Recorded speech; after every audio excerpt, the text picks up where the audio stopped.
movie, The Time Machine, and then compared it to the DeLorean and Back to the Future.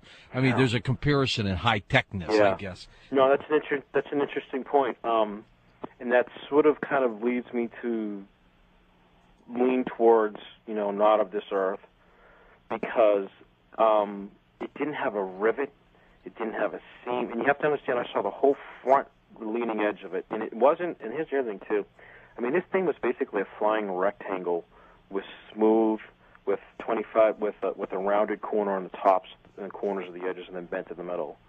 So I mean, this thing had no Bernoulli. This thing had no laminar flow. It wasn't flying.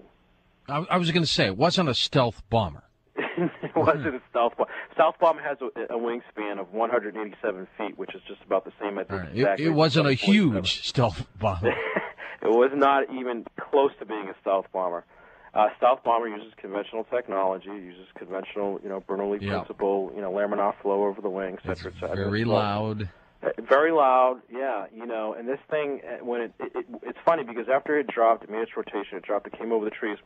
It did yaw, actually.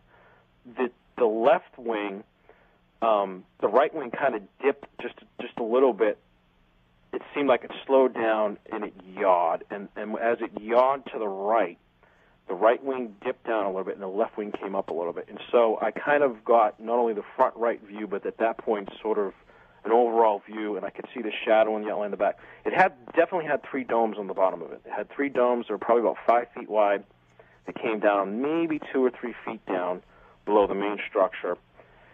And I could tell because the house is right next to it, and I build houses, and so I know, the size and the depth. It was about 25 feet thick from top to bottom, and it was about 35 feet from front to back. So if you can draw in your mind a rectangle that is about 400 to 600 feet wide, 25 feet from top to bottom, and 35 feet from front to back, and curve the corners on the top and on the bottom, and bend it by about 5 degrees in the middle, and put a dome on each outside wing and one in the very middle, then you've got my graph. All right, now the dome, was there an occupant in the dome? No, nothing like that. Anything like that. No, nothing like that. The only other, at that point, it was 90 degrees. Now, it just kept on going. It just kept on going straight. So by that time, and you can see it on the website, I got a really good graphic that shows you, it had passed over some apartment buildings and in between some trees. That's how low it was, because these trees, at the time, actually, they were 10 feet, about 10 feet, because trees over there grow about a foot a year on average. I bet it got to the point, Bill, that you didn't want it to leave. You get to a point I didn't leave. I stood there for probably 15 minutes just thinking, I can't swear. Yeah. But, no, not on this show. I just didn't know what. I stood there. I couldn't move. I was like, oh my God, what the hell just happened? How am I going to explain this? I mean, how am I going to walk through the store and tell Tommy that I just saw a 400-foot wide boomerang float over my head? He's going to think I'm nuts. Well, not anymore. No, because of what happened but only because of what happened in Phoenix. And again, well, no, there's other things too, and you see this in the. Well, and next hour we're going to talk about some of these crashes of planes and strange things that occurred, and also a disabling of a satellite. We'll do a lot of that next hour. But Now back to the timeline, though. Yes. The timeline from Phoenix to Norfolk. I don't know how many miles that is. Oh God, it's about. Probably 1,600 miles, I would imagine. Okay, because I know from St. Louis to L.A. it's about 1,800 miles. Right. So you move it up a little bit. Maybe it's around the same thing. Mm-hmm. I guess it's conceivable, but that the object they saw in Phoenix that night also traveled to where you were.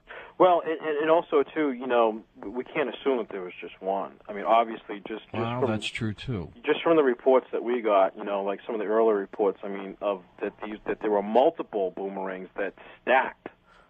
They must have been magnetically coupled or something. And this has been reported, things like this, of magnetically stacked coupling objects going all the way back to my research, Donald Kehoe's book in the 50s and 60s.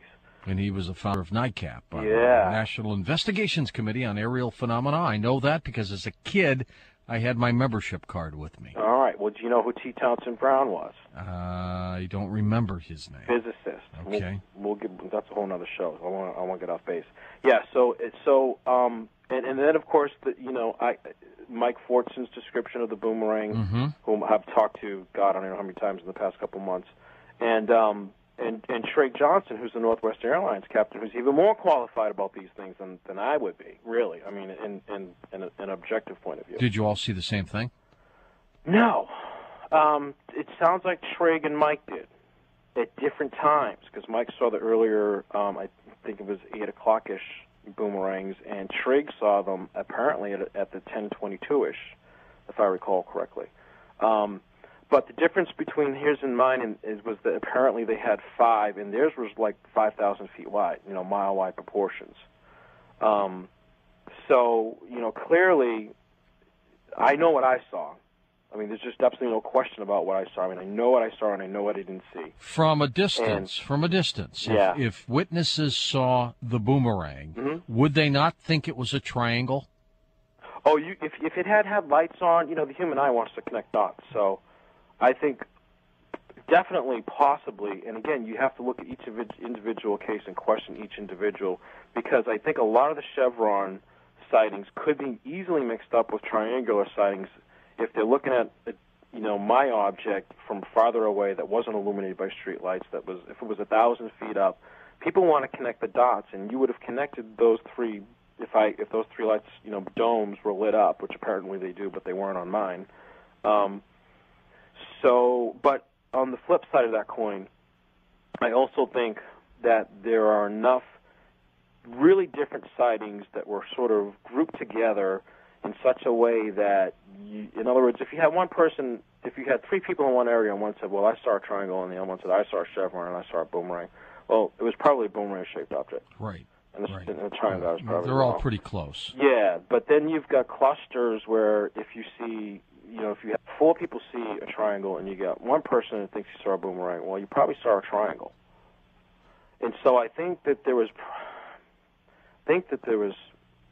that, and I'm pretty sure of this, and again, it's speculation. I have no direct evidence of this. I have a lot of circumstantial evidence that says that we put ours up to meet theirs. Do you know if there are other regions of the country during this time period that might have had other similar sightings? So we've got Phoenix now, we got Norfolk. How about other spots? Yes, actually in West Virginia. The night before mine, I believe, was March 11th. Well, that could very well be the object you saw then. Yeah, they chased it down the Kahana River. There was a report that it was chased down the Kahana River in West Virginia. And really, the boomerang sightings, everything's concentrated on the Phoenix Lights in 313, and that sort of irritated me because, and not just because of my sighting, but because there was really a build-up. This started on February 28th, roughly, by my account. And it depends on when you want to start saying, okay, when did it start? But from all accounts, there was a huge sighting on February 28th. I think it was over the airport or the ASU Dome or something like that, of this just huge craft, just immense craft. I mean, we're not talking about boomerangs. We're talking about, like, mothership, Close Encounters of the Third Kind type stuff. Independence Day. Yeah, really, absolutely. If the account is, true, and I don't necessarily go into this thinking that every one of them is a hoax. I think that's bunk. I think that's what skeptics say so that they don't have to go and investigate it. I know how terrified I was of coming forward with this, and obviously because of the repercussions. I lost my job. My girlfriend thought I was nuts. My friends thought, Did you lose her too? No, we got married eventually. All right, so that worked out at least. Yeah. Thank God. Thank God.